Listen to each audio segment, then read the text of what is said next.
हम्म। Relative pronoun हमारे चल रहा है। और जैसा कि मैंने बताया, रिलेटिव प्रोनाउन की क्लास बहुत लंबी होने वाली है। क्यों? क्योंकि रिलेटिव प्रोनाउन में ज़्यादा वो सब मैं कराऊंगा जो तकरीबन मेंस तक आती है, या फिर ये कहो कि मेंस तक कवर हो जाएगा। अब बात करते हैं हूँ की रिलेटिव प्रोनाउन में।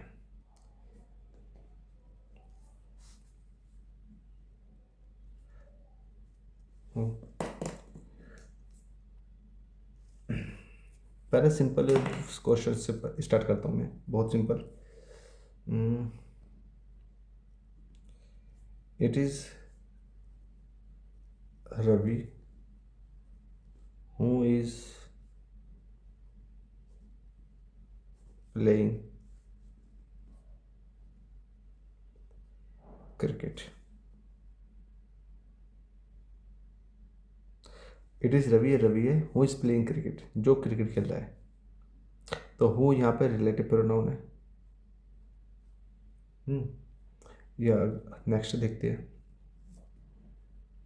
गलती कहाँ हो सकती है रिलेटिव प्रोनाउन में, क्योंकि हूँ मेरा किसके लिए आता है? नाउन, इस पर्सन के लिए आता है हूँ। पहली बात यह रखना है, हूँ केवल पर्सन के लिए आएगा, ना तो हूँ जानवर के लिए आएगा और ना ही हूँ वस्तु के लिए आएगा, किसी थिंग के लिए आएगा। ठीक है, बस पर्सन के लिए आएगा। ये बात याद रखनी है। क्वेश्चन कैसा आ सकता है? The man whom is standing here is my uncle। The man, कौन सा मैन? अब यहाँ होम है ना, मैं हूँ की बात करें तो होम जो आता है वो ऑब्जेक्टिव केस के लिए आता है, मतलब होम ऑब्जेक्टिव क्या है। अब मुझे क्या चाहिए? इस मैन को, जो इस मैन के बारे में बताना है, तो इस मैन को और आगे फर्दर इंफॉर्मेशन देते हैं, जिसे मतलब रेस्ट्रिक्टेड बोलते थे। तो होम से न देकर हूँ से आएगा। वो मैन हूँ, वो the man who is standing hair, वो आदमी जो यहाँ खड़ा है, इज़ माई अंकल, वो मेरा अंकल है। ध्यान देना, ये जो है ना, ये वाली बात है। The man is my uncle. The man क्या है? मेरा नाउन है, कॉमन नाउन है। कॉमन नाउन से पहले द आ गया, क्लियर बात यहाँ तक है। ठीक है, उसके देखो मेरा पर्पज़ ये है, जैसे ये आपको प्रोनाउन चल रहे हैं रिलेटिव प्रोनाउन, तो मेरा पर्पज़ ये है इसके साथ साथ आपकी थोड़ा बहुत इंग्लिश ग्रामर भी कवर करने की। मतलब ये तो है ही कि रिलेटिव प्रोनाउन में इसके साथ साथ इंग्लिश भी। ठीक है, द मैन आ गया, फिर उसके बाद the man is my uncle, जो आदमी है वो मेरा अंकल है। अब कौन सा आदमी मेरा अंकल है? उस चीज़ को किससे बताया जाता है? हूँ से। हूँ इज स्टैंडिंग है, जो यहाँ पे खड़ा है। यहाँ पे ऐसा नहीं कि खड़ा हो रहा है, आपको लग रहा है खड़ा हो रहा है, ऐसे भी समझा देता हूँ। स्टेट ऑफ बीइंग है, जैसे यू आर इंटेलिजेंट, तुम इंटेलिजेंट हो, तो इंटेलिजेंट, तो ये जो स्टैंडिंग है ये पार्टिसिपल है, प्रेजेंट पार्टिसिपल, वो आदमी जो यहाँ पे खड़ा है। शायद समझ में नहीं आया होगा आपके, जब भी आप आगे चैप्टर आएगा और अच्छी तरह समझ में आ जाएगा। हु इज़ बॉय, जब या here is, this is boy, तो बॉय क्या आ गया? मेरा नाउन है, तो ये भी नाउन ही मान के चलो आप। पार्टिसिपल क्या होता है? पार्टिसिपल एडजेक्टिव का काम करते हैं उस मामले में। पहला तो ये हो गया। सेकंड है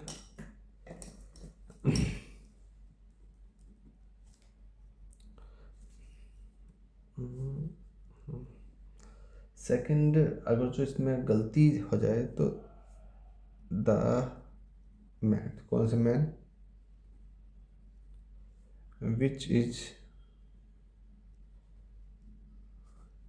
standing here is my uncle. देखो बीच आ जाता है, लेकिन यहाँ पे बीच आएगा नहीं, क्योंकि यहाँ पे हूँ ही आएगा, बीच हटा के हूँ ही आएगा। The man who is standing here is my uncle. Which आता है, विच तब आता है जब सिलेक्शन देना हो, तो which is your brother in the crowd, इस क्राउड में तुम्हारा भाई कौन है? हु इज आ सकता है, तो सिलेक्शन के लिए विच आएगा, बट जनरल सेंस में विच नहीं आएगा। ये जो मेरा क्लोज बना दिया यहाँ तक, हूँ से जो क्लोज बना रहा है। और कौन सा क्लोज बना रहा है, एडजेक्टिव क्लोज बना रहा है, क्योंकि मैन के बारे में इंफॉर्मेशन दे रहा है, नाउन ने मैन के बारे में, उसके बारे में इंफॉर्मेशन दे रहा है। ये जो यहाँ खड़ा है वो मेरा अंकल है।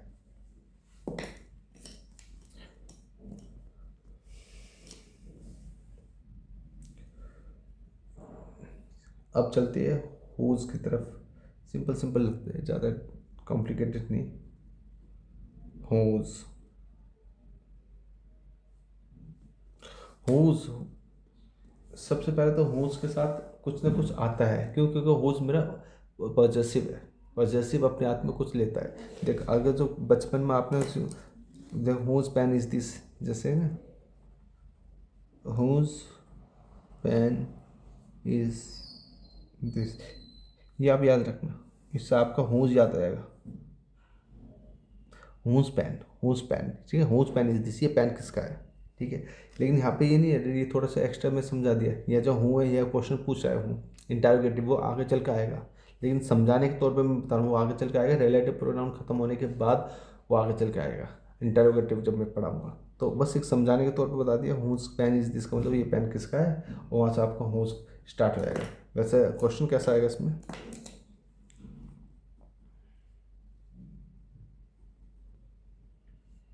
This is the boy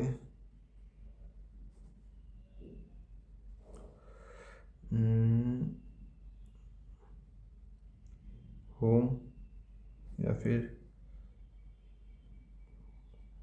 which, which नहीं, विच सॉरी, या फिर whom brother lives in Patna, in Patna. This is the boy, यह वही लड़का है। Dash brother lives in the Patna, ये जो, अब समझने वाली बात समझना, ये जो मेरा हूँ है, हूँ, हूँ मेरे सब्जेक्टिव केस में आता है। सब्जेक्टिव केस आएगा, सब्जेक्टिव केस आएगा तो इसका कोई ऑब्जेक्ट भी होगा। ऑब्जेक्ट कहाँ है? Sorry sorry sorry, subjective case आएगा तो इसका कोई वर्ब भी होगा। वर्ब कहाँ है इसमें? वर्ब जो ये जो वर्ब है ना, ये ब्रदर का वर्ब है। इसका वर्ब का है, तो इसका वर्ब नहीं है तो ये वाला तो आएगा नहीं। पहली बात क्लियर है, ठीक है। Which, this is the boy which brother, यहाँ विच आता है सिलेक्शन के लिए। यहाँ पे एक ही बच्चे, एक ब्रदर की बात हो रही है, तो सिलेक्शन के तौर पर भी नहीं आएगा। दो दो करके, ठीक है। This is the boy home, home भी मेरा, होम जिस, होम भी नहीं आएगा। होम का भी ऑब्जेक्ट है, होम होम एक जैसा होता है, लेकिन whom brother, whose brother live in Patna, whose brother, sorry whom, whom मतलब कौन होता है, तो कौन का भी सेंस मेरे नहीं आएगा, तो आएगा क्या, हुज। अब समझना, हुज ब्रदर, जिसका ब्रदर, अब ब्रदर के लिए whose brother live in Patna, जिसका भाई पटना में रहता है, ये वही लड़का है। ये बात कहीं ना गई है।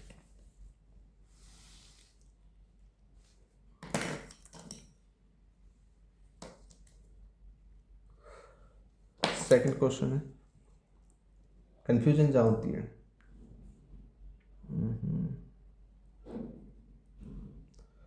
This is the dog who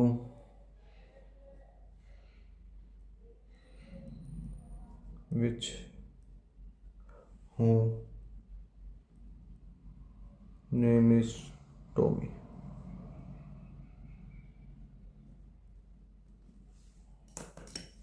this is the dog, ये वही कुत्ता है जिसका नाम टॉमी है। तो जिसका जो फीलिंग देता है ना, हुज देता है। हुज ने, हूँ तो होएगा नहीं, विच सिलेक्शन के लिए होता है हूम है, सॉरी हूम लगा लो, इसे ऐसे हूम कर लो, हूम भी नहीं होगा, तो ये आएगा हुज, हुज नेम। तो हुज के साथ कुछ ना कुछ आता है, ये आता है, तो ये कनेक्टर होता है हुज नेम, हुज ब्रदर। इसलिए मैंने बोला था हुज पेन से याद रखना, यहाँ से कभी आपका भूलोगे तो हुज के साथ साथ कुछ मेरा चाहिए, हुज नेम, हुज ब्रदर, उसके बाद मेरा वर्ब लगेगा, फिर ऑब्जेक्ट आएगा।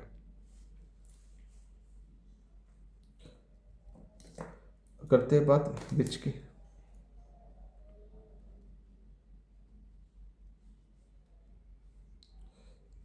विच, विच का सबसे पहले प्रयोग जानवरों के लिए या फिर निर्जीव जो वस्तु होती है उनके लिए होते हैं। निर्जीव वस्तु जिसमें जीव जो लाइफलेस होती है, या तो एनिमल्स।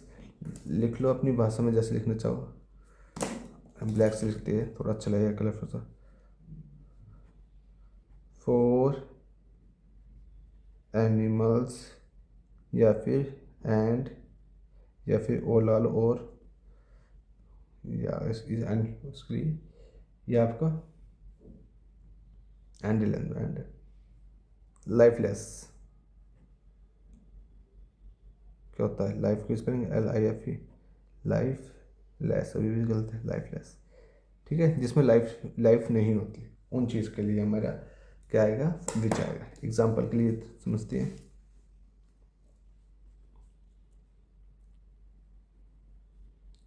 कुत्ते को उठाते हैं, the dog who whom the dog is black is mine। The dog कुत्ता इज माइन मेरा है। तो माइन का पहले तो ये समझाओ, ये भूल जाओ एक मिनट, ये समझ लो जो माइन है ये क्या करता है? Mine plus noun. यहाँ के नाउन के तौर पर क्या है? डॉग। तो प्लस माई डॉग को ना लिख के माइन लिख दिया। ठीक है, ये करेक्ट है। इनकरेक्ट क्या हो जाता है? माइन डॉग, ये इनकरेक्ट हो जाता है। ठीक है, ये वाली बात आपको क्लियर हो गई होगी, पहली बात। दूसरी बात, द आ रहा है डॉग में, द आ रहा है क्यों? क्योंकि निश्चित डॉग है, पता है कौन सा डॉग के बारे में। द कुत्ते के साथ हूँ तो आता नहीं है, हूँ किसके साथ आता है? ओनली एंड ओनली एंड उस पर्सन के साथ, मेल फीमेल दोनों के साथ। ठीक, हूम यहाँ पे सेंस नहीं दे रहा है, क्योंकि मेरे को कुत्ते के लिए मैं हूँ आ जाता, हूँ कुत्ते के लिए आता नहीं, तो हूँ की जगह क्या आएगा? विच आएगा। विच एक सिलेक्शन के तौर पर खुद इंसानों के लिए आता है जब सिलेक्शन करना हो इंसानों का, लेकिन विच ऐसे है जो एनिमल के लिए आता है या अपने लिए। तो the dog which is black, जो काला है।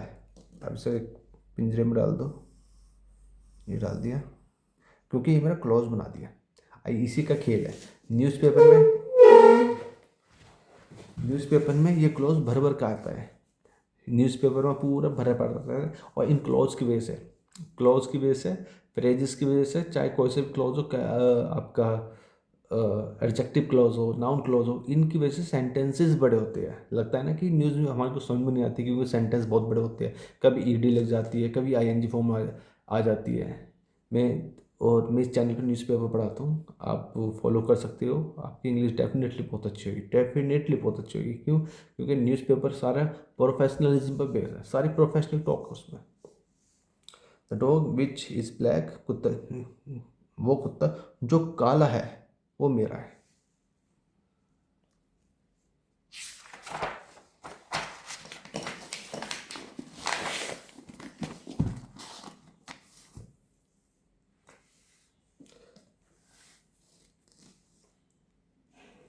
एक और देखते हैं।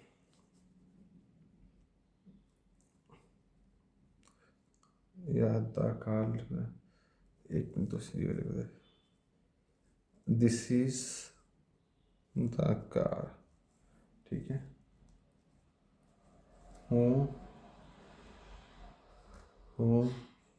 I have bought is red. This is the car, इसका मतलब पता है क्या है? यह वही कार है, क्योंकि द आ गया ना, दिस इज द कार। हूँ आएगा नहीं, होम नहीं आएगा, मुझे बोलता है वही कार है जिसे ये उसको विच आई हैव बॉट, जिसे मैंने खरीदा था। ठीक है, इज रेड, वो रेड है। फ्रीजर में डाल दो एक बार। ऐसा आप करोगे ना तो आपको आसानी मिल जाएगा। यहाँ तक बोट क्या है मेरा? Bike, BU by, bike is third form of boat, है ना। थर्ड फॉर्म क्यों आ गई? क्योंकि हैव की वजह से आ गई। आई के साथ हैव आता है, ये भी क्लियर है। इज क्यों आ गया मेरा, क्योंकि आपका दिस की वजह से इज आ गया। This this is the car which I have bought is red.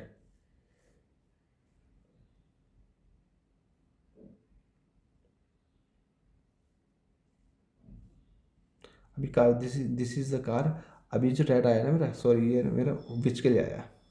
अभी इस चीज़ को मैं समझाता हूँ कैसा है, आराम से समझाता हूँ। देखो पहले ये वाला भूल जाओ आप, ये वाला भूल जाओ, ठीक है। सुन दिख रहा है ना आपको, अच्छा तो ठीक है। ये देखो दिस इज द कार, अभी वो उस पर ध्यान मत देना।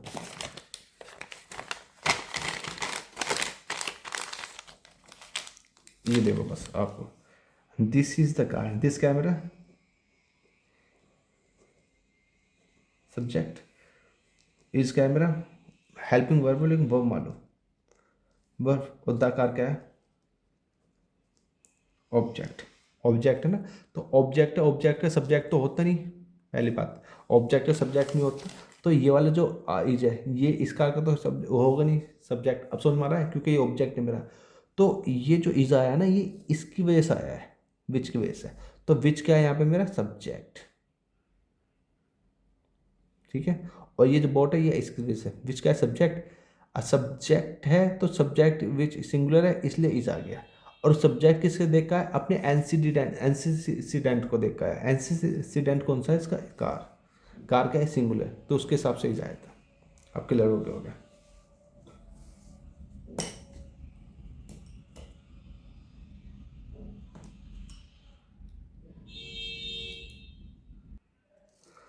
अब ये विच का, अब ये देखते हैं जो एक पॉजेसिव के लिए विच कैसे यूज होता है। पॉजेसिव के लिए जिसमें मतलब पॉजेसिव जो हुज का, जैसे हुज का ले लेते हैं, a room whose doors whose doors are painted looks attractive, attractive।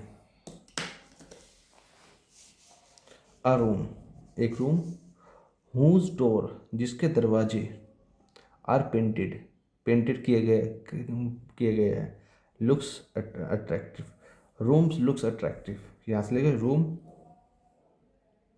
Looks attractive, ठीक है। ये जो क्लोज बना रखा था मेरा, हुज डोर आर पेंटेड, वो रूम ये निश्चित कर रहा है कि वो रूम जिसके वो पे, यहाँ पर दा भी आ सकता है भी, ठीक है, दा ये दोनों आ सकता है। ये मतलब अगर जो देखो क्या समझने वाली बात करना, जो स्पीकर लिसनर दोनों को पता है कौन से रूम की बात कर रहा है, तो यहाँ पर तो दा आ जाएगा। अगर जो एक रूम का मतलब देखो वो रूम जिसका वो पेंटिंग है उसमें हो जाए, लेकिन दा सफिशेंट है यहाँ पे, दा लगाना चाहूँगा, क्योंकि बुक में ए लिखा है, ए भी बुक में लिख दिया था।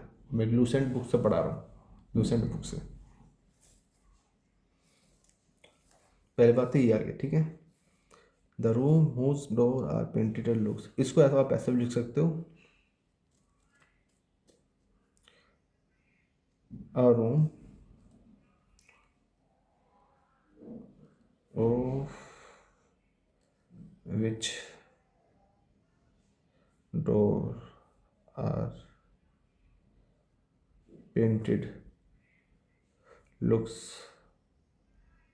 अट्रैक्टिव, ठीक है। ध्यान देने वाली क्या बात है, ध्यान देने वाली बात है ऑफ विच।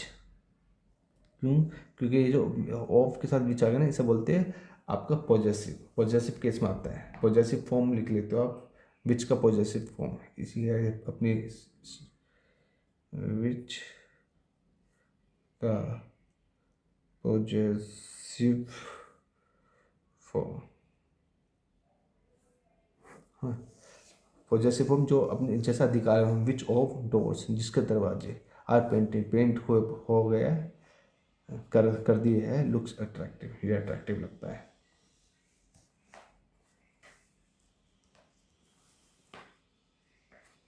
और कुछ सेंटेंसेस देख लेते हैं विच के, और सेंटेंसेस में बहुत सारे कराऊंगा, वो सेंटेंसेस बहुत सारे सर, आपकी डेफिनेटली इंग्लिश बहुत अच्छी होगी। और जब मैं सेंटेंसेस ज़्यादा से ज़्यादा करूँगा तो पर्पस रहेगा उसमें जो भी ग्रामर जितनी करा सकूँ कवर उतनी ग्रामर करा, ना कि relative pronoun he.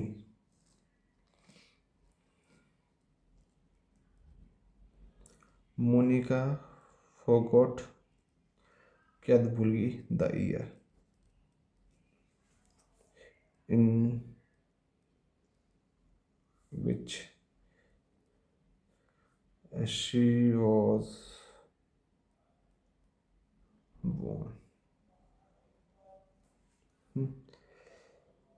in which, ये करेक्ट, ठीक है। इन विच, अब ध्यान रखना है आपका, एक नोट बना लो, NOT note, in which, on which, during which, ठीक है। ये आ जाए तो ये टाइम को डिनोट कर, टाइम के संदर्भ में आएंगे और टाइम को वही वैन का साइंस देंगे, वैन पहले, कंडीशन नंबर पहले, कंडीशन नंबर सेकंड कहाँ कहाँ आएगा। अब जो इन कहाँ और आ सकता है, इन विच, eight which,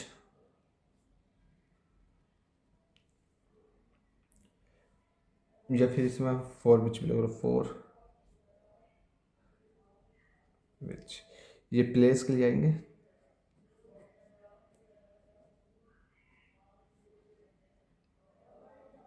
place, for which, for से तो रीजन भी आता है, रीजन फोर्स होता है ना, रीजन न्यूज़पेपर पढ़ाता है उसमें बहुत आता है रीजन।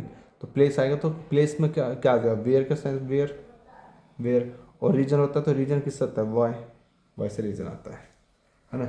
इसलिए ये, अब देखो मोनिका फॉरगॉट, मोनिका भूल गई, क्या भूल गई, द ईयर, वो साल भूल गई, क्योंकि मेरा साल निश्चित है इसलिए द ईयर आ गया, वो साल भूल गई, कौन सा साल, इन विच, जिसमें, शी वॉज बोर्न, वो उसका जन्म हुआ था, ठीक है। इन विच, जिसमें, ध्यान रखना थोड़ी सी, देखो क्या है ना, रिलेटिव प्रोनाउन थोड़े हिंदी की भी आप सहारा ले सकते हो तो बहुत हिंट मिल जाएगी। जिसका, जिसमें, जिसको, वो भी लिखते रहे, जिसमें वो मैं साथ साथ लिख चलता रह जाऊँगा, बोलते हुए चलूँगा। और देखते हैं,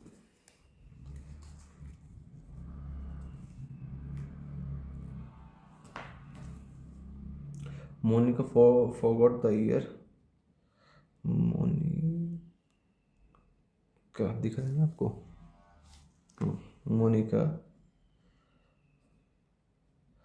फॉरगॉट द ईयर, ठीक है। मोनिका फॉरगॉट द ईयर कब, कौन सा, वैन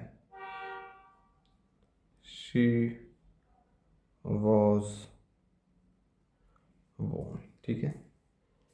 तो ये वाले तो ना, Monica forgot the year in which जिसमें शी वाज बोर्न, ये इसको दिखा रहा है वैन, अगर जो वैन से बनाना चाहोगे, Monica forgot the year when, when को ध्यान रखना, वैन, वैन कब बोली, वैन शी वाज बोर्न, कब वो, अब देखना कब वो पैदा हुई थी। अब देखना वैन से मेरा लगता है कि क्वेश्चन पड़ रहा है, लेकिन क्वेश्चन ये वैन वाला वैन से ये दिखा रहा है, डायरेक्ट इनडायरेक्ट में बहुत अच्छे तरह क्लियर होएगा। ये बहुत कन्फ्यूजन वाला है कि वैन आ गया तो पहले मेरा वॉज आना चाहिए था, फिर मैं शी आना चाहिए था, वो क्वेश्चन पूछ रहा है, लेकिन वो क्वेश्चन नहीं पूछ रहा, वो बता रहा है कि कब वो गायब होगी, मतलब सॉरी कब वो पैदा हुई है।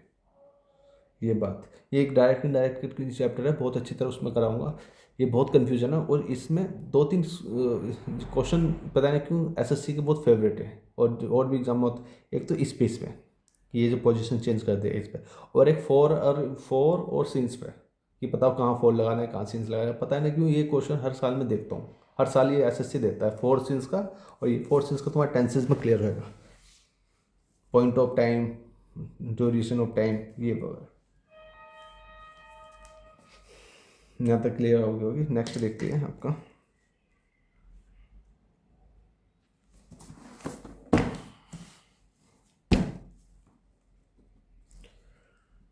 This is the hotel, this is the hotel, पढ़ते hotel, this is the hotel, या तो लिखाओ एट विच, ठीक है, ये लगाओ इन विच, दोनों एक्सेप्टेबल है।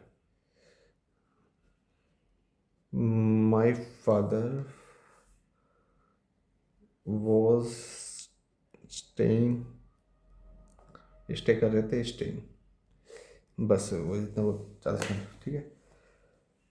बात, दिस इज द होटल, यह वही होटल है। एट विच जिसमें, एट इन विच जिसमें, दोनों का हिंदी तो सेम ही है, फ़र्क कुछ भी नहीं है। फ़र्क पता है क्या होता है? फ़र्क बस ये होता है कि इन में, एट में, कि अगर जैसे शहर के लिए लो, मतलब कोई जगह के लिए लो, अगर जो जगह है, तो अब मैं पूछूं आपसे, दिल्ली के लिए एट आएगा या इन आएगा? आप पता नहीं, जो भी आप अपने आंसर देख ले, सोच लेना कि इन आएगा एट आएगा। और अब मैं बोलूँगा दिल्ली, दिल्ली के लिए दोनों ही आएंगे। अब जो दिल्ली, दिल्ली अगर मेरे को छोटी प्लेस पे दिखानी पड़ी तो एट आएगा, जो बड़े लेवल पे दिखानी पड़ी तो इन आएगा, बस इतना फर्क है। जैसा आई लिव इन दिल्ली, ठीक है, ध्यान रखना, आई लिव इन दिल्ली पहला, लेकिन I live at Delhi in India, ठीक है, एट दिल्ली इन इंडिया, क्योंकि इंडिया से दिल्ली छोटी है इसलिए एट आ गया, इंडिया बड़ा है इसलिए इन आ गया, बस ये फ़र्क होता है। और ये जो प्रपोजिशन के चैप्टर, प्रपोजिशन में अच्छी तरह करा दिया जाएगा। माई फादर वॉज स्टेइंग, और समझाने वाली बात तो इसमें नहीं होगी। अगर जो कहना क्या चाह रहा है, सिंपल भाषा में ये कहना चाह रहा है, सिंपल भाषा में बता देता हूँ, this is the hotel where my father was staying, है ना, वेयर वाली वो दे रहा था ना, मतलब दिखाया था ना, बताया था ना आपको यहाँ पे कि वेयर, इन भी चीज़ के लिए वेयर आता है। रीजन वाला देख लेते हैं एक, ठीक है, ये क्लियर होगा तो इसको, दिस इज द होटल। अच्छा, अब दिमाग ये भी आ रहा होगा कि जब ये लिख सकते हैं तो उसकी क्या ज़रूरत है? सिंपल बात है, इसकी इंग्लिश को बहुत अच्छी तरह समझने की और मतलब प्रोफेशनल टॉक करने की इसलिए ज़रूरत होती है।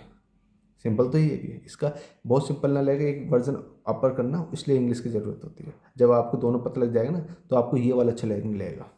अभी आपको सारे यहाँ तक आपका लेवल होगा। दिस इज़ द होटल, ये वही होटल है, वेयर जहाँ माई फादर वॉज स्टेइंग, मेरे पापा स्टे कर रहे हैं। एक और ले लेते हैं एग्जाम्पल के तौर पे,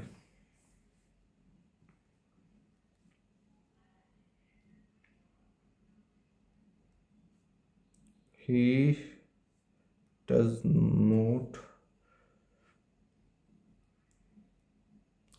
no the reason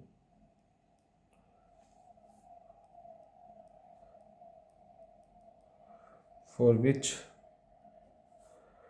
my friend was arrested. Arrested में डबल एस आता है, सॉरी, अरेस्टेड, ये सही है। रीजन बता रहा है, फॉर विच रीजन के लिए आता है ये ना, फॉर विच रीजन के लिए आएगा, वाई से इसका आंसर आएगा, ठीक है, वाई के साथ, वाई के रिप्लेस में। तो ही डज नॉट नो, उसे नहीं पता, डज नॉट आया, ही एक सिंगुलर है इसलिए डज नॉट आया, अगर उसको बहुत सारे होता तो दे होता तो डू नॉट आता, ठीक है। ही डज नॉट नो, वो नहीं पता। नो तो इसमें एस सी आई एस नहीं आएगा, कभी लगा कि ही डज नॉट के बाद नोज लगा दो, ऐसा। आज नोज कब आता है, जब मेरा ही नोज, तब मेरा दिख रहा है आपको, ही नोज आता है। आज डज नॉट लगा दिया तो फिर नो आएगा, वर्ब की फॉर्म, बेस फॉर्म आएगी।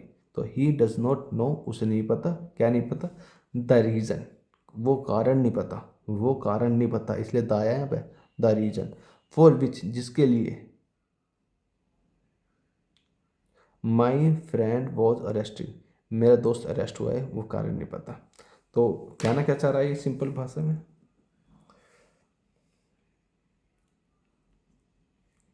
ही does not no.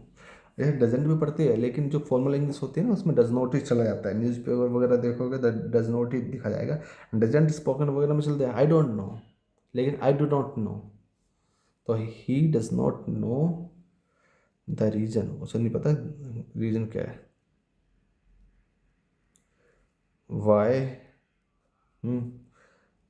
My friend was arrested, was arrested, दिख रहा है, ठीक है।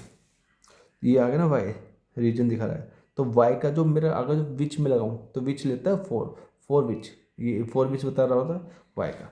तो अब ये आपको समझ में आ गया होगा मैंने ये क्या लिखवाया था। इन विच, ऑन विच या ड्यूरिंग विच ये आ जाए तो टाइम दिन डोनेट करता है वैन का, वैन के रिप्लेस में, ठीक है। इन विच, एट विच, फॉर विच, ये फॉर विच का अलग ही लिख लो यार, सॉरी, इसका अलग ही लिख लो, ये अलग हो गया, इसको बॉक्स में लगा लो, ये अलग हो गया और ये अलग हो गया। और ये यूज़ कर लो आपका। अब अच्छा मेरे को ये बताओ ये है क्या, वैन और वेयर और वाई, ये मेरा क्या है? ये तो मुझे पता है, ये तो रिलेटिव प्रोनाउन है, रिलेटिव प्रोनाउन है। ये वाला क्या है? ये मेरा है रिलेटिव एडवर्ब। ध्यान से रखना, रिलेटिव एडवर्ब, एडवर्ब क्लॉज बना रहा है, बहुत इंपॉर्टेंट है क्लॉज, बहुत बहुत बहुत इंपॉर्टेंट, इंग्लिश की जान है क्लॉज।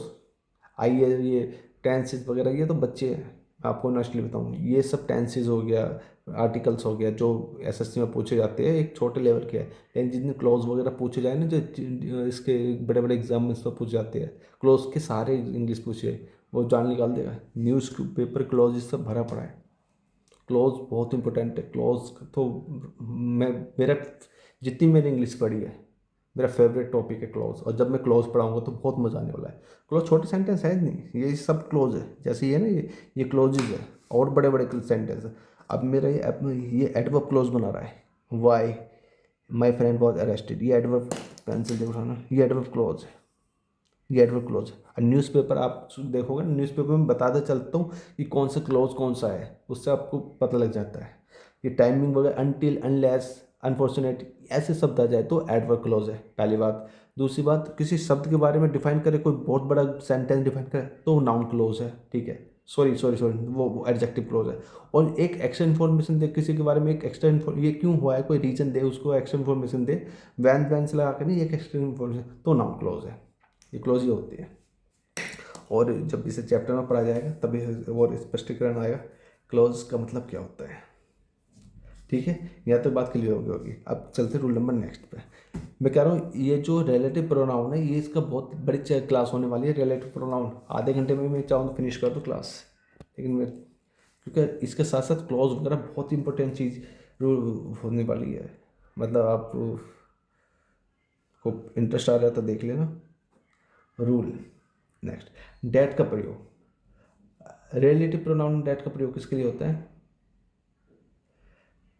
रिलेटिव प्रोनाउन में देखो, सबसे पहले तो सबसे बड़ी कंफ्यूजन क्या है कि आदमी के लिए होता है, मतलब मनुष्य के लिए, मतलब क्या होता है, पर्सन के लिए होता है डैट का प्रयोग, हाँ होता है, पहली बात, ठीक है। तो आदमी के लिए हो गया, तो क्या थिंग के लिए भी होता है? हाँ होता है, जैसा हूँ है, हूँ केवल आदमी के लिए ही होता है, ठीक है। हूँ थिंग के लिए नहीं होता। लेकिन डैट हमेरा एक ऐसा है, जैसे मान के चलो, जैसे आलू, मतलब किसी सब्जियों में आलू, आलू कहीं भी एडजस्ट हो जाता है ना, ऐसा मान के चलो। तो डैट का सबसे पहले तो क्या है, रिलेटिव प्रोनाउन के रूप में किस किस के लिए आप लिख लो डैट का, डैट, ये एक रिलेटिव प्रोनाउन, रिलेटिव प्रोनाउन में किस किस के लिए रूप में याद हो सकता है? पर्सन के लिए, पर्सन, PRSON, पर्सन के लिए यूज हो सकता है, और थिंग के लिए, THING, पर्सन लिख लो, थिंग्स लिख लो, इनके लिए यूज हो सकता है, ठीक है। अब केस में कौन सा, सब्जेक्टिव केस यूज होएगा या ऑब्जेक्टिव केस, दोनों केस। तो इसको आप ऐसे जैसे मर्जी बना लो आप, मैं ऐसे बना रहा हूँ। तो ये नॉमिनेटिव केस सब्जेक्टिव केस में हो जाएगा यूज, और ऑब्जेक्टिव, ठीक है। अब देखते हैं कि इनके बारे में।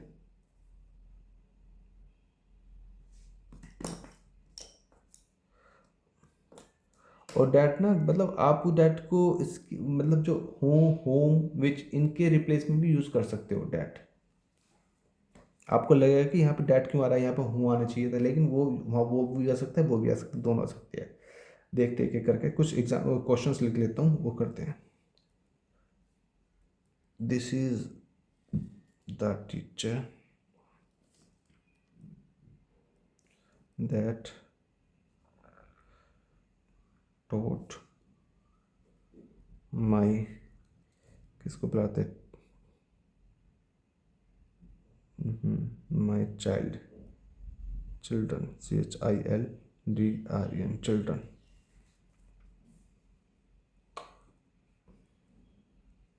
This is the teacher whom TAUGST taught, T से सेकंड फॉर्म होती है ना, माई चिल्ड्रन, दो हो गया.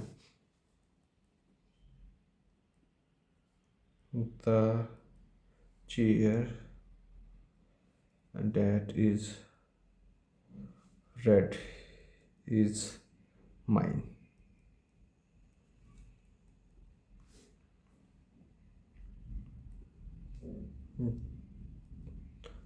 The chair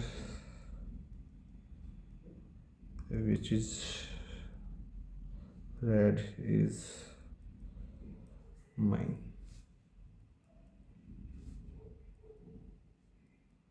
The person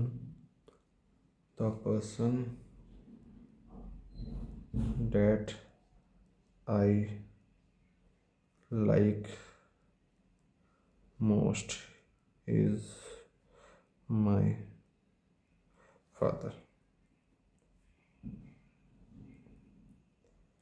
The person whom I like most is my father.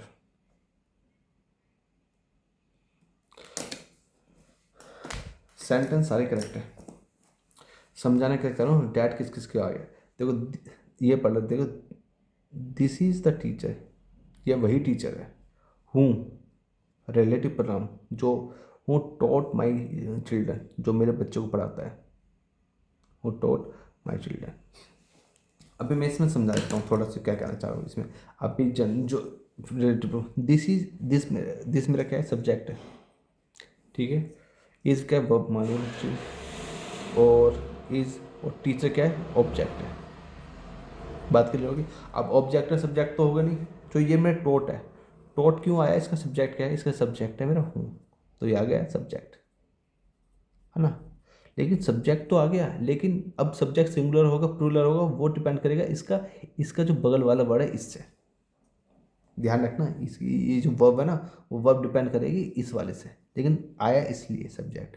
तो सब्जेक्ट है, और सब्जेक्ट का वर्ब होना चाहिए, सॉरी सब्जेक्ट का वर्ब होनी चाहिए, तो वर्ब टोट हो गया. तो हूँ, अब ये सब्जेक्ट केस है, subject plus verb plus object.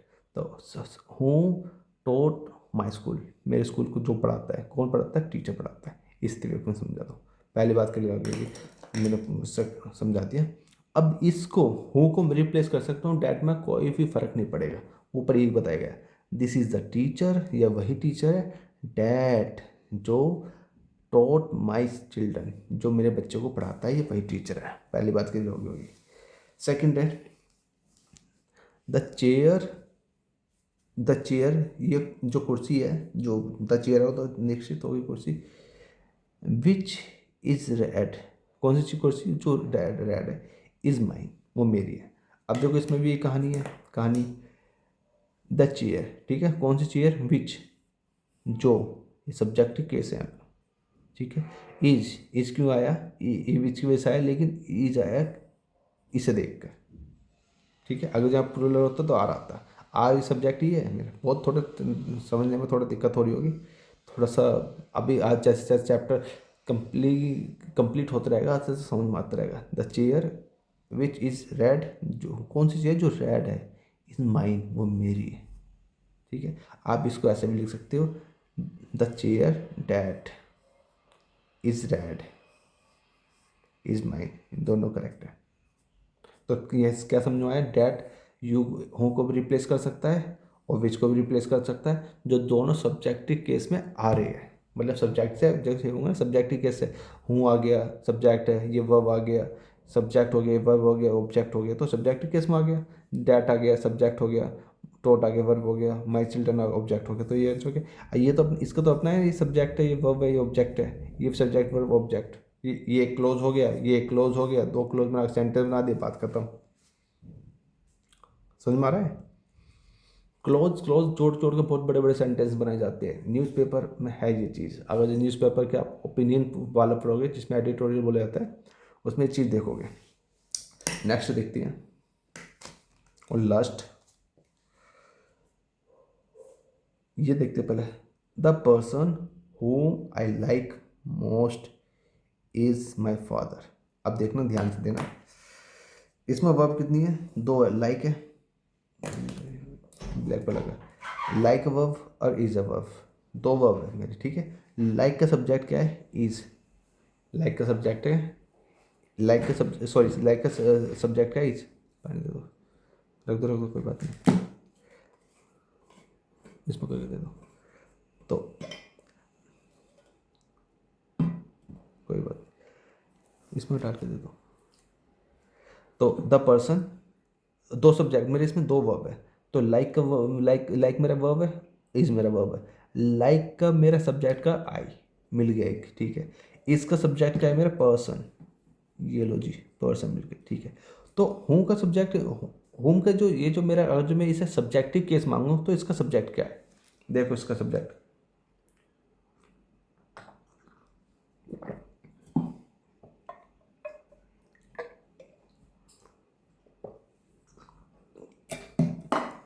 हाँ, तो होम का कोई सब्जेक्ट ही नहीं है, तो सब्जेक्ट इसका कोई वर्ब नहीं है ना। वर्ब इसलिए नहीं है क्योंकि सब्जेक्टिव केस है ही नहीं, ये है ऑब्जेक्टिव केस। तो होम क्या है मेरा? ऑब्जेक्टिव केस, ठीक है। जो subject plus verb plus object, यहाँ जो आता है ना, वो वाला वो है ये मेरा होम। जिसको मतलब, कहने का मतलब सब्जेक्ट क्या होता है? जो काम करता है, लेकिन होम तो काम नहीं कर रहा। अब इसको समझते हैं, द पर्सन, वो पर्सन, रेड पेन ले लेते हैं, वो पर्सन होम, जिसको या जिसे आई लाइक मोस्ट, जो इसे मैं बहुत पसंद करता हूँ। काम आई लाइक कर रहा है, जो पसंद करने का काम आई कर रहा है, किसको कर रहा है? होम को। तो ये ऑब्जेक्टिव केस है।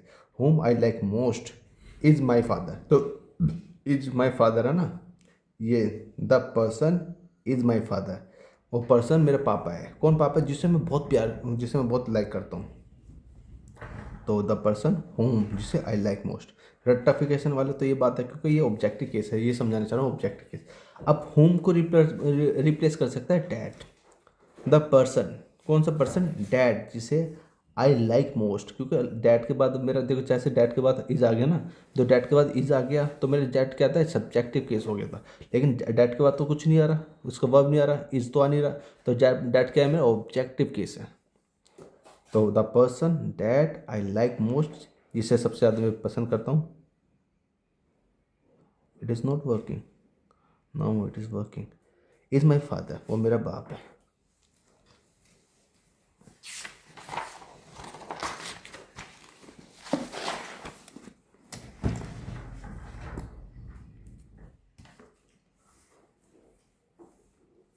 ठीक है, डैट का प्रयोग होगा था।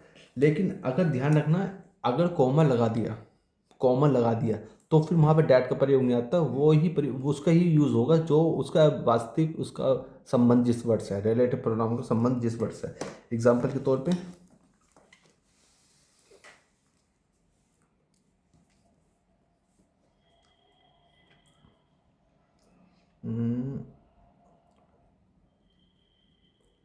Ravi is a popular, popular, Ravi is a popular leader, leader. अब तो सम्राट, क्या सम्राट चौधरी है? बिहार का बिहारी ले लेते हैं। Ravi is a popular leader that lives in Patna, Patna, ठीक है। ये तो समझाने चाह रहा हूँ, ये मेरा कोमा आ गया, कोमा आ गया तो डैट यहाँ पर नहीं आएगा, डैट नहीं आएगा, बस कोमे की वजह से डैट नहीं आएगा। तो Ravi is a popular leader who lives in Patna. ठीक है, अब देखो हूँ मेरा सब्जेक्टिव केस है, देखो यहाँ से पता लग गया सब्जेक्टिव केस है, सब्जेक्ट के बाद मेरे वर्ब आ गई ना, तो सब्जेक्ट के बाद वर्ब आ गई, फिर ऑब्जेक्ट आ गया, तो ये सब्जेक्टिव केस है। लेकिन जो वर्ब आएगी ना, जैसा लीव्स आ रही है, वो किसके अकॉर्डिंग आ रही है? हूँ का तो पता है, क्योंकि हूँ प्लूरल के लिए भी हूँ आएगा, सिंगुलर के लिए भी हूँ आएगा, तो फिक्स तो है नहीं हूँ। तो ये देखेगा इस वाले को, एंटीसीडेंट को देखेगा इसको। तो आ पॉपुलर लीडर, एक प्रसिद्ध नेता, उसके चक्कर में ये आएगी।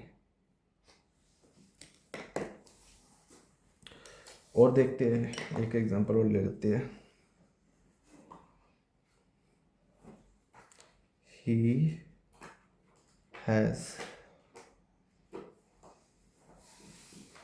bought a pen that is black। ज़्यादा समझाने वाली बात नहीं है। He has bought a pen, उसने एक पेन खरीदा। बाय की थर्ड फॉर्म है बॉट, ठीक है। बॉट अ पेन, उसने एक पेन खरीदा। That is black. ये देखो इसमें दो चीज़ हटाओ, या तो कॉमा हटा दो तब क्लियर है। और जो कॉमन लगा नहीं है तो फिर भैया डैट हटाओ, डैट हटा के उसका जो वास्तविक इसका प्रोनाउन है वो which. He has bought a person which is black. ठीक है, अब देखो मैं आप छोटी सी इन्फॉर्मेशन आपको दे देता हूँ। ये कॉमा क्यों आता है,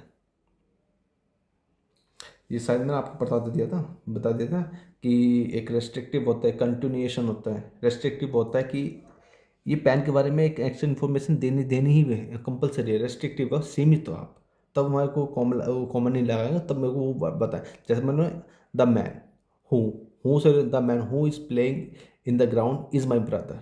तो जो the man who is playing, अब मेरे को उस मैन के बारे में बताना है, रेस्ट्रिक्टेड है गया, तो इसलिए वहाँ पर कॉमा की ज़रूरत नहीं है, वो मेरे कंपलसरी है। लेकिन यहाँ कॉमा है एक ऐसी इन्फॉर्मेशन जो ना भी दी जाए तो कोई प्रॉब्लम नहीं। जैसे ये he has bought a pen, उसने एक पेन खरीदा, ठीक है।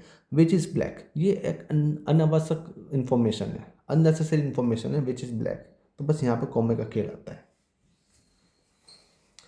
बात क्लियर होगी। तो जो डैट का प्रयोग हमने देखा था, हमने देख लिया डैट कहाँ कहाँ यूज़ होता है। अब डैट को यूज़ करते हैं पॉजेसिव केस के लिए। रूल नंबर नेक्स्ट लिख लो या जो मर्जी लिख लो। डैट डैट पॉजेसिव केस का में कैसे डैट का यूज़ होता है वो देखते हैं, या फिर होता है या नहीं होता। ठीक है, जैसे आपने पॉजेसिव केस में सुना होगा, विच का सुना होगा, ऑफ विच लगा के। ऑफ विच से पॉजेसिव पॉजेसिव केस होता है, पॉजेसिव केस यूज करते हैं, ठीक है। विच या हुज लगा के पॉजेसिव केस होता है। ऑफ डैट लगा के पॉजेसिव केस नहीं होता, और या डैट लगा के पॉजेसिव केस नहीं होता। मतलब पॉजेसिव केस डैट में यूज़ नहीं होता। क्लियर बात ये है। एग्जांपल ले लेते हैं इसके, क्वेश्चन कैसे आ सकते हैं। The girl of that father teaches in my school is laborious,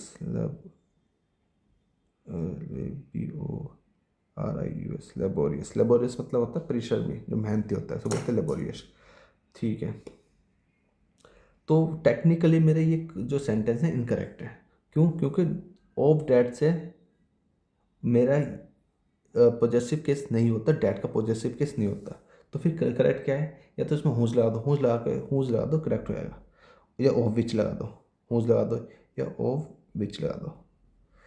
the girl whose father, जिसके फादर, ऑफ डैट फादर नहीं आएगा, कहीं भी नहीं सुना होगा।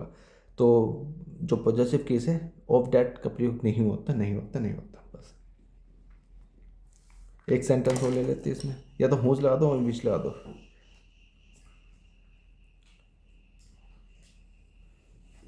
The pencil of that color is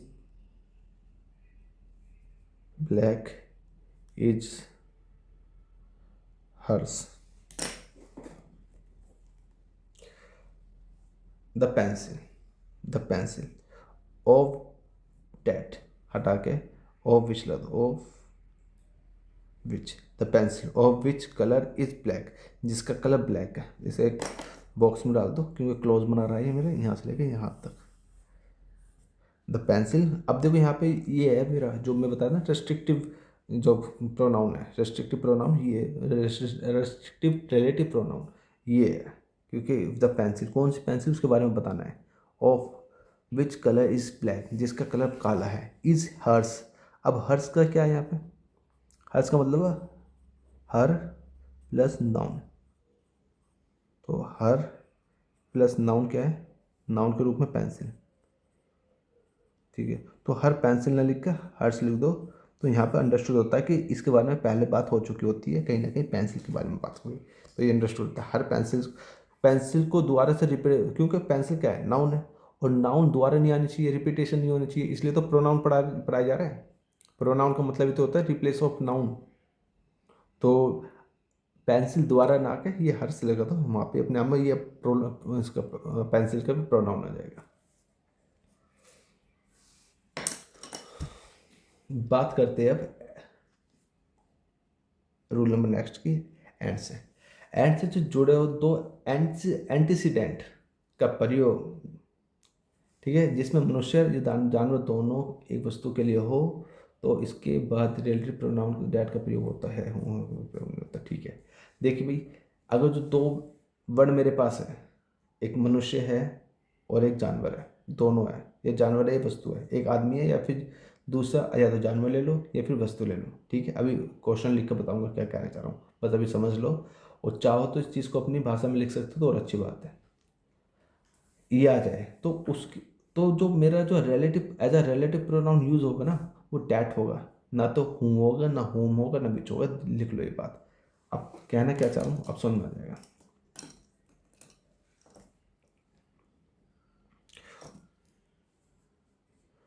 the man and his dog, या फिर गलत वाला लिख लो, हूँ लिख लो, या फिर हूँ विच आई saw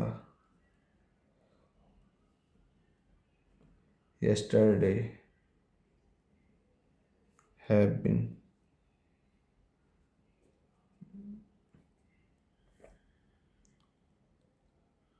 kidnapped,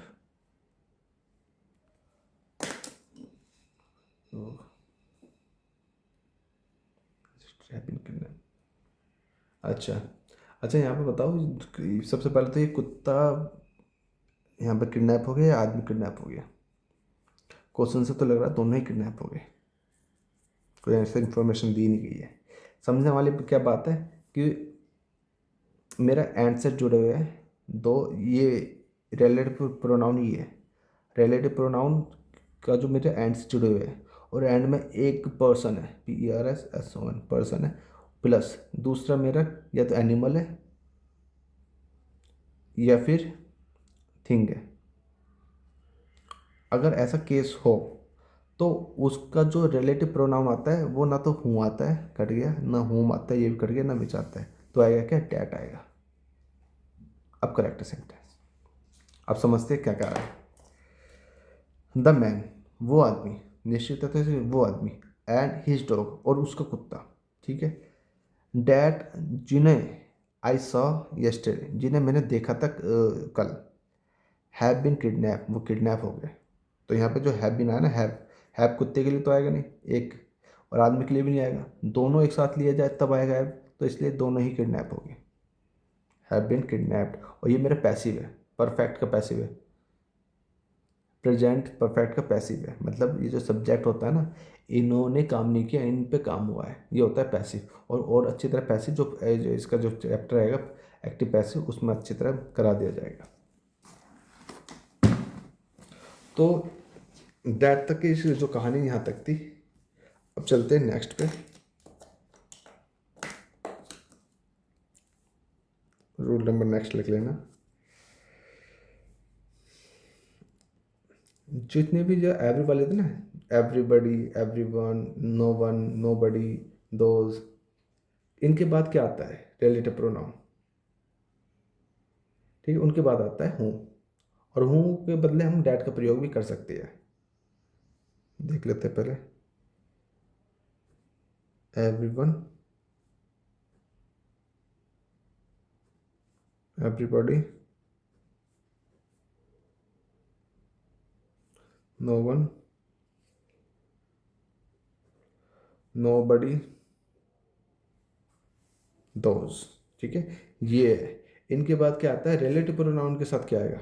इनके रिलेटिव रिलेटिव प्रोनाउन के साथ क्या आएगा? हूँ आएगा, और हूँ के रिप्लेस में हम डैट भी यूज़ कर सकते हैं। इस तरीके से बना लो, या फिर आपको जैसे सुटेबल लगे वैसे बना लो।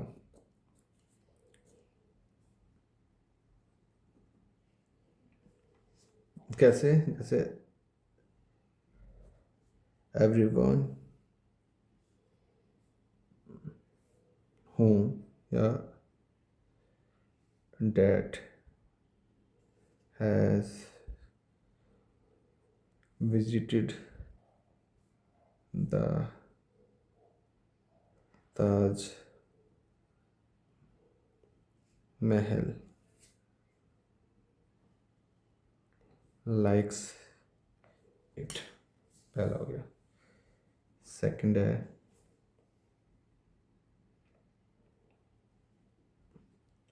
nobody whom that watch the man will ever forget it।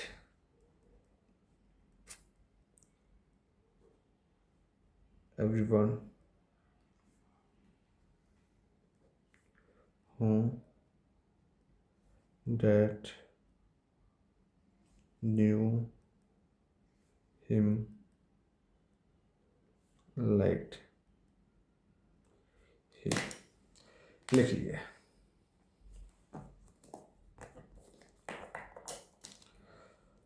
समझते हैं? एवरीवन, प्रत्येक, हर कोई। हूँ, जो, डैट, जो, दोनों ही करेक्ट है। ठीक है, एवरी हूँ, लेकिन इसमें आएगा ही कि कभी दोनों ही पेल दो, आना एक ही है। एवरीवन हु हैज़ या एवरीवन दैट हैज़, वो जो visited the Taj Mahal, Taj Mahal visit करे, लाइक्स इट, वो उसे पसंद करते हैं। अब देखो, ये तो रिलेटिव प्रोनाउन था। अब इसके बाद जो सब्जेक्ट वर्ब एग्रीमेंट में बात करूँ, तो मेरा जो लाइक्स है, लाइक्स का मेरा सब्जेक्ट क्या है? लाइक्स का सब्जेक्ट है एवरीवन। पेंसिल से करता हूँ, रेड से लेता हूँ। कैसे? अब ये जो अब ये वाला जो यहाँ तक है, ये मेरा क्लोज बना रहा है, ये क्लोज है। तो इसे एवरीवन लाइक्स इट, हर कोई पसंद करता है। कौन कौन एवरीवन? वो एवरीवन जो विजिट करते हैं ताजमहल को, वो उसको पसंद करते हैं। हिंदी ये है मेरी बात। तो अभी भी लाइक्स जो आ रहा है मेरे एवरीवन की वजह से आ रहा है। पहली बात क्लियर होगी। Nobody whom that watch the man will ever forget it।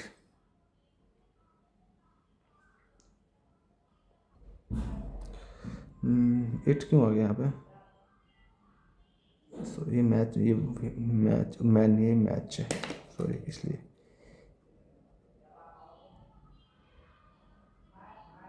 Match, ठीक है, करेक्शन है। Nobody ever, nobody watch the match, nobody will ever forget it। और ये forget क्यों आ गया? forget आ गया, सेकंड फॉर्म नहीं आएगी, विल के साथ फर्स्ट फॉर्म आती है। करेक्शन है थोड़ा सा, इसमें बॉक्स में डाल देता हूँ। nobody will, अब कन्फ्यूजन नहीं होगी। ठीक है, nobody, अब ये देखो, nobody will ever forget it। अब इट ये क्या है? मेरा प्रोनाउन है। प्रोनाउन रिलेटिव प्रोनाउन नहीं है, सिंपल प्रोनाउन है जिसे पर्सनल प्रोनाउन बोलते हैं। प्रोनाउन है तो इसका जो नाउन भी तो रहा होगा कोई। नाउन क्या है इसका? इसका नाउन है मैच। मैच के रिप्लेस पाया है, ठीक है। तो nobody will ever forget it, कोई भी इसे कभी भूल नहीं पाएगा। किसे नहीं भूल पाएगा? अब ये नो बडी, वो लोग नहीं भूल, वो लोग जिन्होंने इस मैच को देखा है, दैट वॉच द मैच, जिन्होंने वो मैच देखा वो कभी नहीं भूल पाएंगे। ये हिंदी से कहना चाह रहा है। इसलिए कह रहा हूँ थोड़े हिंदी से भी आप रिलेटिव प्रोनाउन थोड़ा सिंप्लीफाई कर सकते हो। जो करेक्ट हिंदी आपने बना ली ना, हालांकि मैं हमेशा बोलता हूँ जो कॉम्पिटिटिव इंग्लिश होती है, ग्रामर वाली इंग्लिश होती है, उसमें हिंदी ज़्यादा यूज़फुल नहीं है। क्यों? क्योंकि गलत सेंटेंस के भी करेक्ट हिंदी बन जाती है, ठीक है। जो उसका जो रूल है, रूल पे ही वो चलती है। लेकिन अगर थोड़े हिंदी से थोड़ा सहारा मिल रहा है तो फिर उसमें भी कोई दो राय नहीं है, कोई गलत बात नहीं है। तो इस टाइप के सेंटेंस में हिंदी में सहारा मिलता है। एवरीवन लाइक्ड हिम, बात ये आंसर करो, बॉक्स में लिख दो एवरीवन लाइक्ड हिम, हर कोई उसे पसंद करता है। बात ये कहना चाह रहा है। अब ये जो मेरा क्लॉज, ये सब क्लॉज है मेरे, ये क्लॉज, ये क्लॉज, ये क्लॉज, इसे क्लॉज बोलते हैं। अब ये कौन सा क्लॉज है? एवरीवन, एवरीवन हु या डैट न्यू हिम, जो भी उसे जानता है उसे पसंद करता है, ये कहना चाह रहा है। एवरीवन लाइक इट, कौन एवरीवन? वो सब लोग जो उसे जानते हैं। हिम मतलब उसे जानते हैं, उसे पसंद करते हैं। अब आप ये बोलें यहाँ पे प्रोनाउन, यहाँ पे प्रोनाउन है, यहाँ पे प्रोनाउन है, हमें कैसे पता है हिम कौन सा है? तो भैया हिम, इससे पहले जो सेंटेंस ने, मतलब जिसने सुनाया होगा ना सेंटेंस, उसने हिम, जो लिसनर स्पीकर होगा उसको हिम के बारे में पता है।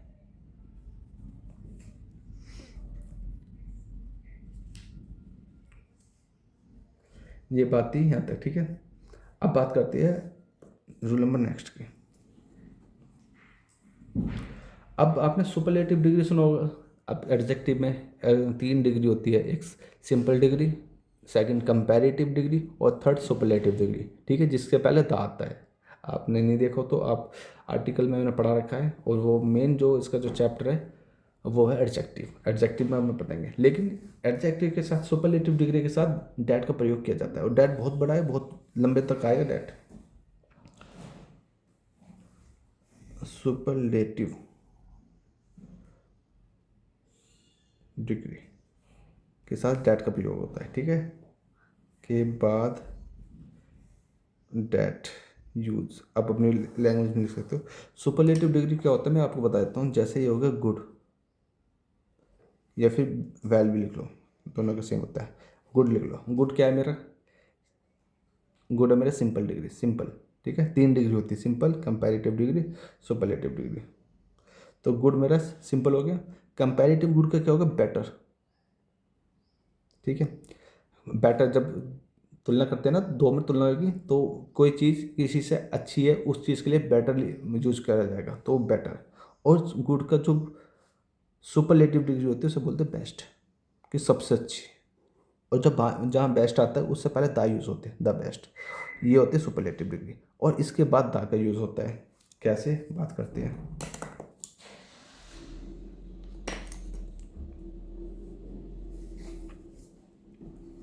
रवि इज द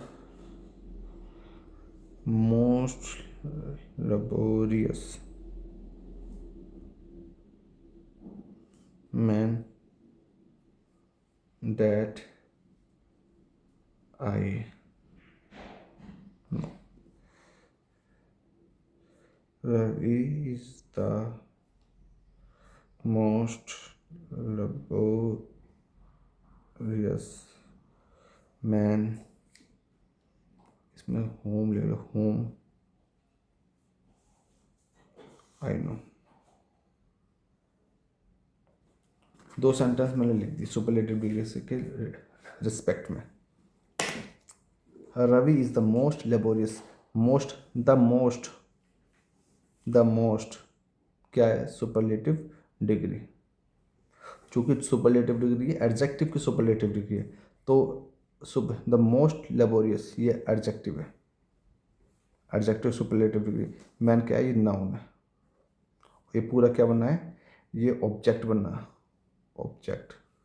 किसका ऑब्जेक्ट? इज का ऑब्जेक्ट, ठीक है। इज क्या है? वर्ब। किसका वर्ब, रवि का वर्ब। रवि क्या है, नाउन। कौन सा नाउन, सिंगुलर नाउन या फिर प्रॉपर नाउन। बात क्लियर हो गई यहाँ तक।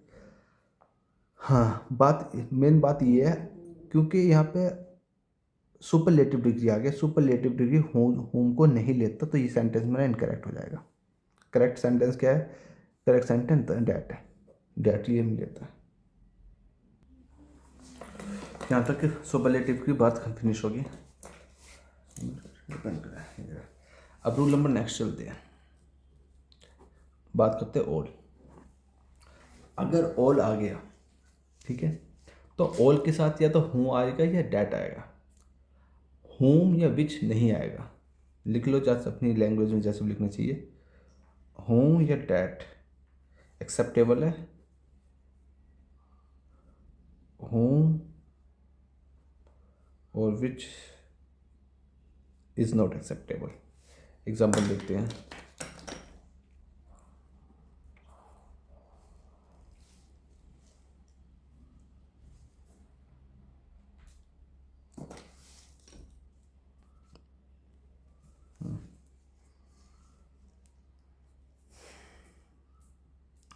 all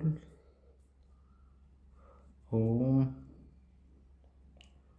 which are interested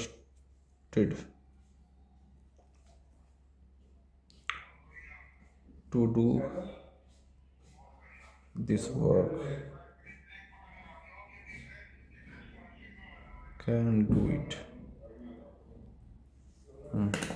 समझने वाली बात क्या है, ऑल whom which दोनों नहीं आएंगे, या तो हूँ लगा दो, ऑल हूँ आर इंटरेस्टेड, या हूँ नहीं लगाना चाहो तो डैट लगा दो, इनमें से कोई भी एक लगा दो, दोनों ही करेक्ट है।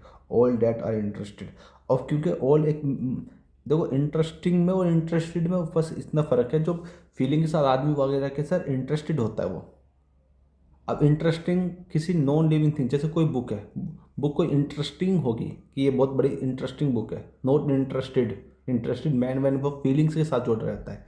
तो क्योंकि आदमी, यहाँ पर आदमियों की बात हो रही है, ऑल हु आर इंटरेस्टेड, क्या किस में इंटरेस्टेड है, टू डू। ये टू डू क्या मैंने इन्फिनेटिव है, पर्पस को दिखाता है। टू डू करने में, क्या करने में, दिस वर्क, इस काम को करने में।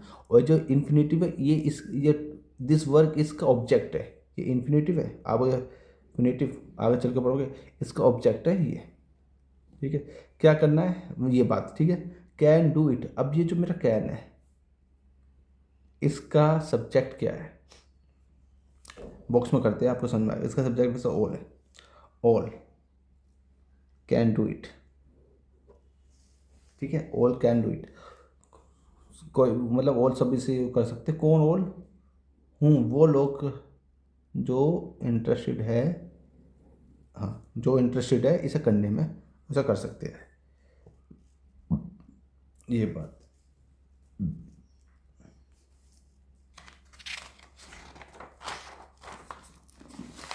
ये थी ऑल के प्रयोग, ये थी ऑल एक आदमियों के लिए। लेकिन अगर जो मैं थिंग्स के लिए यूज़ करूँ ऑल को, वस्तु के लिए यूज़ करूँ, तो क्या वहाँ बीच आएगा।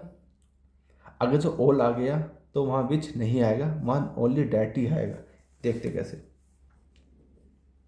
ऑल के साथ हमेशा डैट ही, विच वगैरह नहीं आएगा। All which glitters is not gold, ये इडियम भी है। ऑल विच नहीं आएगा, फिर तो विच हटा के डैट ही आएगा, ठीक है, बात खत्म। ज़्यादा, क्योंकि ऑल यहाँ पर ग्लिटर्स है एक, देखो इसके ये इडियम है, इसका मतलब है हर चमकती हुई चीज़ सोना नहीं होती, इसका ये मतलब है। All that glitters is not gold, वो सोना नहीं होता, ठीक है, बात क्लियर होगी।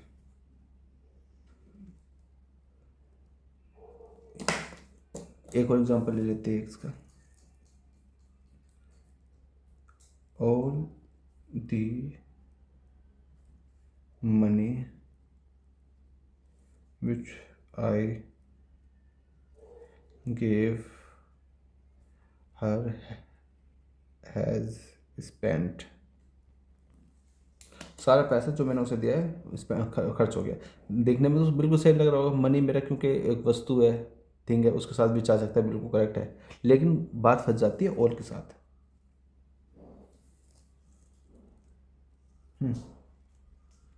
बात फंस गई ऑल के साथ कि ऑल आ गया, ऑल के साथ विच का पेयर नहीं बनता। तो ऑल के साथ किसका पेयर बनेगा? डैट का पेयर बनेगा, THAT, डैट। विच हटा दो। अब देखो ऑल द मनी, वो सारा पैसा, डेट आई गेव हर, जो मैंने उसे दिया था, हैड स्पेंड, खर्च हो गया। बॉक्स में करना चाहो तो हैज स्पेंड लिख दो, मनी, ऑल द मनी लिख दो यहाँ, ठीक है। ऑल द मनी, सारा पैसा, हैज स्पेंड, खर्च हो गया। कौन सा पैसा खर्च हो गया? डेट आई गेव हर, जो मैंने उसे दिया था। ये क्लोज बना रहा है, इसे भी बॉक्स में लगा दो। डेट आई गेव हर, जो मैंने उसे दिया था वो खर्च हो गया। हिंदी से थोड़ा थोड़ा, ये अनकाउंटेबल था, ऑल प्लस क्या था? All plus singular uncountable noun में दैट का प्रयोग होता है।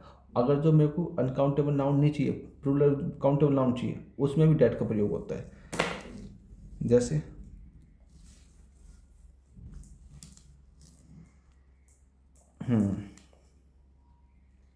ऑल द पेन, पेन तो काउंटेबल है हमारा। All the pens, all the pens which I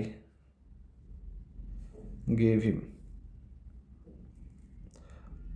R new. सबसे पहले तो ऑल द पेन्स, सारे पेन, आर न्यू, नए हैं, बस यहाँ तक बोल रहे हैं, ठीक है। कौन से पेन? इसके लिए मेरे रिलेटिव प्रोनाउन चाहिए, relative pronoun which I gave him.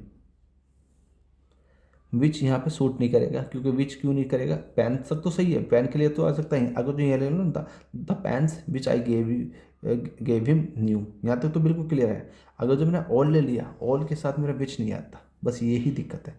All के साथ मेरा डैट आएगा। अब बात क्लियर होगी, ठीक है। ये थी। अब नेक्स्ट रूल पर चलते हैं। नेक्स्ट रूल कुछ everything, nothing, the only, any, everyone, कुछ ऐसे शब्द हैं जिनके साथ दैट का ही प्रयोग होता है, ना कि विच का, ना होम का, ना हु का, ठीक है। देखते हैं, लगता है कि लगेगा कि हु का प्रयोग हो सकता है यहाँ पर तो, कि पर्सन के लिए, लेकिन ये जो ग्रुप वाले वर्ड है इस पर नहीं होगा। कौन कौन से वर्ड है? Everything, every thing, nothing, the only, any, है ना, ऑल, ऑल तो इसमें देख लिया आपने यहाँ पे, everyone, note, none, NONE, none, no, nobody, BODY, nobody, much, little, the same, the few, the little. इन सब के बाद क्या आएगा? इन सब का डैट, डैट प्रयोग होगा, और इसका हूँ, विच, होम, ये नहीं होगा प्रयोग। देखते one by one.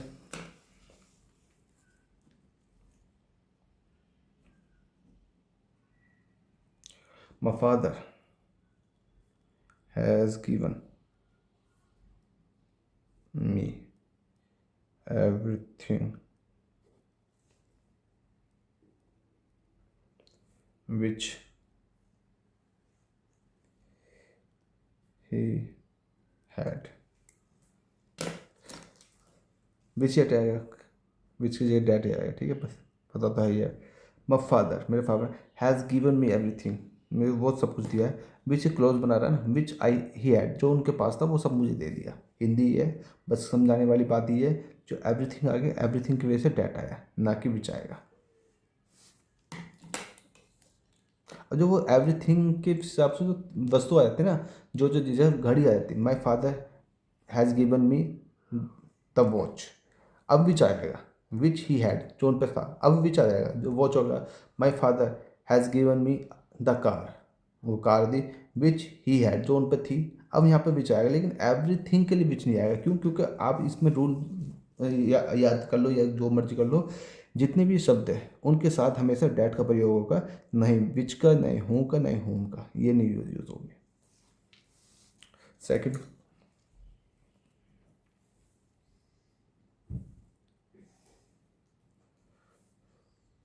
This is the only pen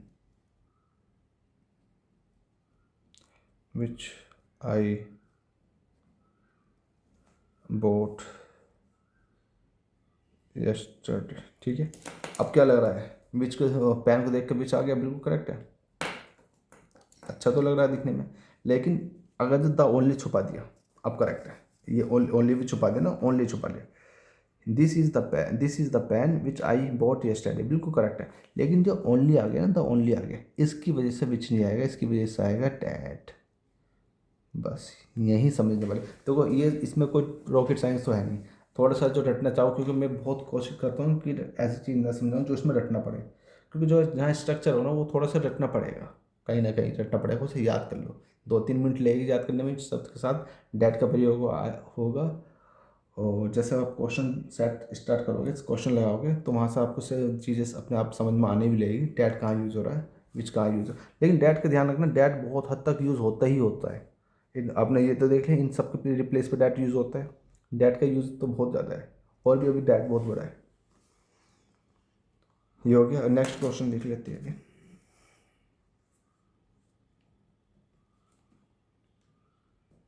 my wife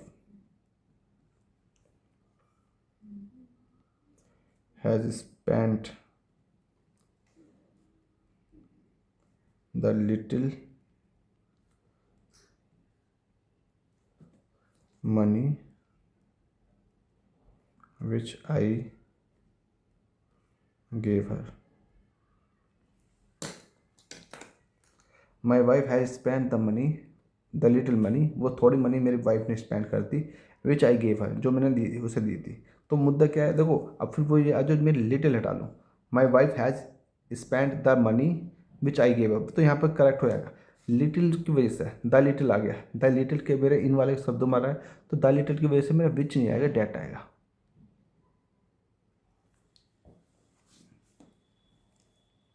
last लिख लेते हैं, फिर उसके बाद नेक्स्ट पे चलते हैं।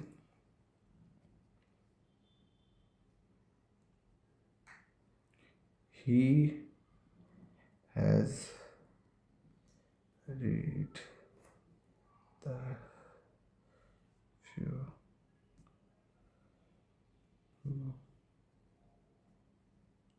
which gave him। देखो ही हैज, अब देखो ये जो रीड है ना, रीड, इसको रेड पढ़ा जाएगा। सेकंड फॉर्म थर्ड फॉर्म में रेड पढ़ा जाता है। रीड जो इसको बेस फॉर्म होता है, बेस फॉर्म में से रीड पढ़ा जाता है। तो ही हैज़ रेड, उसने पढ़ लिया, क्या पढ़ लिया? द फ्यू बुक्स, वो बुक्स पढ़ लिए, विच आई गेव हिम जो मैंने उसे दी थी। देखो इनकरेक्ट सेंटेंस है, लेकिन हिंदी बिल्कुल करेक्ट बन रही है, यही मैं कहना चाह रहा था। इनकरेक्ट सेंटेंस की भी हिंदी करेक्ट बनती है, क्योंकि जो ग्रामर होता है ना, ग्रामर के टूल के हिसाब से ग्रामर पढ़नी पड़ती है। स्पोकन में चल जाए, स्पोकन में ये बिल्कुल एक्सेप्टेबल है, स्पोकन अलग चीज़ है। लेकिन आप कॉम्पिटिटिव लेवल के हिसाब से, एग्जाम पॉइंट ऑफ व्यू के हिसाब से ये क्वेश्चन इनकरेक्ट है। करेक्ट क्या है? डैट। क्यों? क्योंकि द फ्यू की वजह से, आई लिटिल की वजह से, द ओनली की वजह से, इनकी वजह से, यही एग्जामिनर फंसाता है। क्योंकि वो बच्चे को ये पता है कि बुक्स का मेरा थिंग है, ठीक है, थिंग के मेरा विच लेता है, तो बच्चों को लगेगा अच्छा बुक्स है, बुक्स थिंग है, ठीक है, उसके लिए विच बिल्कुल करेक्ट है। एग्जामिनर को पता है, कि यहाँ पर बच्चा कंफ्यूज हो जाएगा, और एग्जाम में भी कंफ्यूज हो जाएगा कि डैट यूज़ करो या विच यूज़ करो, कौन सा यूज़ करो। डैट्स तो ये मान लो सर्वोपरि ही है, वो डैट तो हर जगह फिट हो ही जाता है। डैट तो पता नहीं क्या ही है, हर जगह फिट हो ही जाता है। डैट हुआ, दा हुआ, ये 2-3 शब्द इंग्लिश के ऐसे है, सरकारी है।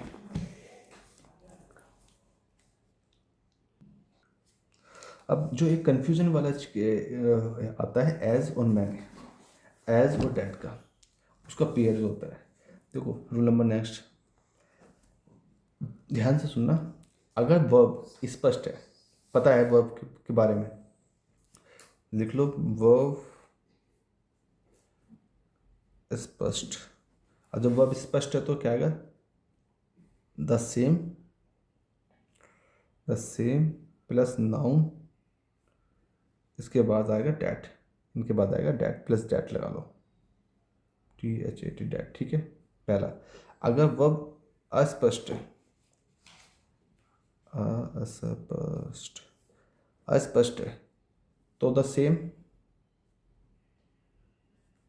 प्लस नाउन, उसके बाद आएगा एज। बस ये थोड़ा सा फर्क है। अब देखना कहाँ वर्ब स्पष्ट है, कहाँ अस्पष्ट है।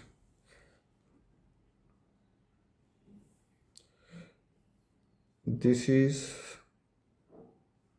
द, अब इसमें मैं आपको ये भी बताऊंगा थोड़ा, एक जो लॉजिक लगता है, जनरल सेंस लगता है, उसके थ्रू कैसे पहचान सकते हैं, उससे ज़्यादा एक स्पेसिफाई हो जाएगा रादर देन इस वाले से। This is the same man, ये वही आदमी है, एज डिसीव्ड, क्या होता है डिसीव्ड का मतलब, धोखा देना, मी। पहली बात ये है। दूसरी बात, दूसरा सवाल आपका, this is the same pen that,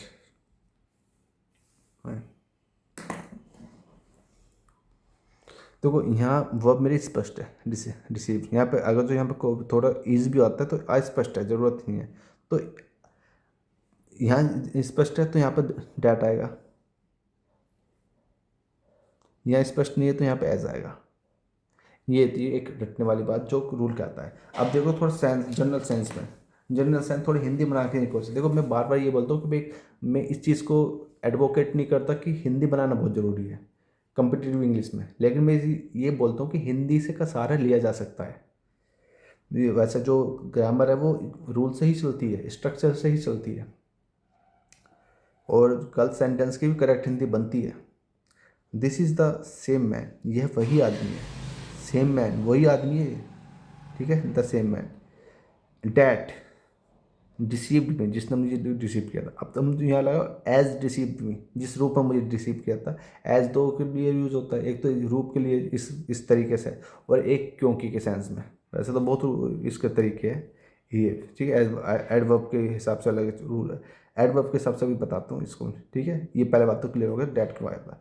अब यहाँ पे डैट क्यों नहीं आया, देखो this is the same pen, ये वो पेन है, डैट माइन, हाँ लग रहा है यहाँ सकता है, लेकिन यहाँ पे वर्ब क्लियर नहीं है। तो एज माइन, जैसा मेरा था, एज माइन, माइन का मतलब माई पेन। अब उसको बताता हूँ जो मैं बता रहा था, जो मैं एज को adverb clear, I collected as many specimen, specimens क्या होता है, स्पेसिमंस होते हैं नमूने, samples, that I could find।